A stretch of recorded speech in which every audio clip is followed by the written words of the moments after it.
اعوذ باللہ من الشیطان اللعین الرجیم بسم اللہ الرحمن الرحیم۔ السلام علیکم یا علی مدد۔ مومنین و مومنات کی خدمت میں خصوصی طور پر زمانے کے امام اجل اللہ تعالی فرجہ شریف کی بارگاہ میں اور بی بی فاطمہ معصومہ قم سلام اللہ علیہ کی بارگاہ میں 17 صفر کے دن کی شہادت امام علی رضا علیہ السلام کی بے پناہ تعزیت پیش کرتے ہیں۔ غریب الغربا امام ضامن آہو امام کی شہادت کے پورے دن میں آدھی رات تک کیے جانے والے امام کی شہادت کے بے انتہا مجرب ترین عمل و وظیفے لے کر آئے ہیں، نماز کا طریقہ اور عملیات لے کر آئے ہیں۔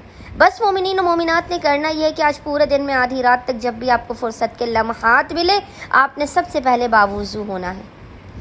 اور مومنین سے سب سے پہلے معذرت کہ ہماری ویڈیوز مومنین تک آج کل لیٹ پہنچ رہی ہیں ایام اربعین کی وجہ سے، اس کی مصروفیات کی وجہ سے۔ اچھا، سب سے پہلے مومنین نے باوضو ہونا ہے۔ باوضو ہونے کے بعد مومنین نے 2 رکعت نماز حاجت پڑھ کر امام علی رضا علیہ السلام کی بارگاہ میں پیش کرنی ہے، جس کا طریقہ یہ ہے کہ اس کی پہلی رکعت میں آپ نے الحمد کے بعد 3 مرتبہ 3 ٹائمز سورہ اخلاص قل هو اللہ احد کی تلاوت کرنی ہے، اور دوسری رکعت میں آپ نے الحمد کے بعد 3 مرتبہ 3 ٹائمز سورہ قدر انا انزلنہ کی تلاوت کرنی ہے۔ نماز مکمل کرنے کے بعد آپ نے تسبیح بی بی فاطمہ الزہرا سلام اللہ علیہ کو پورے اہتمام کے ساتھ پڑھنا ہے۔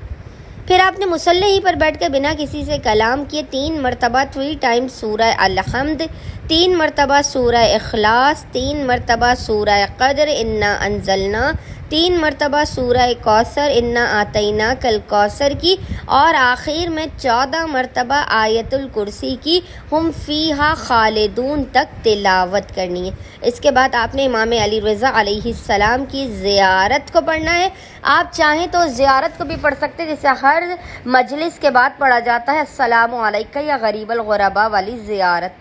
امام علی رضا علیہ السلام کی آپ نے زیارت کو پڑھنا ہے۔ پھر آپ نے ایک تسبیح 100 ٹائمز 100 مرتبہ پڑھنا ہے۔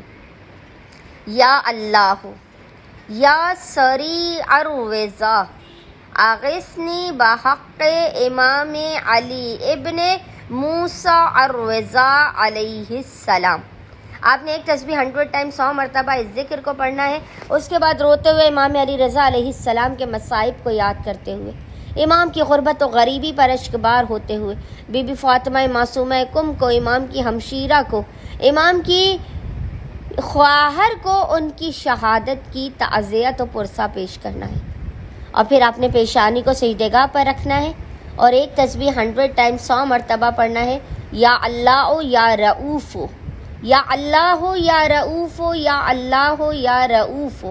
اور اس کے بعد آپ نے خداوند متعال کو حالت سجدہ ہی میں امام ضامن و سامن کا، امام رؤوف کا، غریب الغربا امام کا واسطہ دیتے ہوئے حالت سجدہ میں اپنی حاجات کو طلب کرنا ہے، مسائل کے خاتمے، رزق و کاروبار میں برکت، بخت و مقدر کے ستاروں کے بلند ہونے کی دعا کرنی ہے۔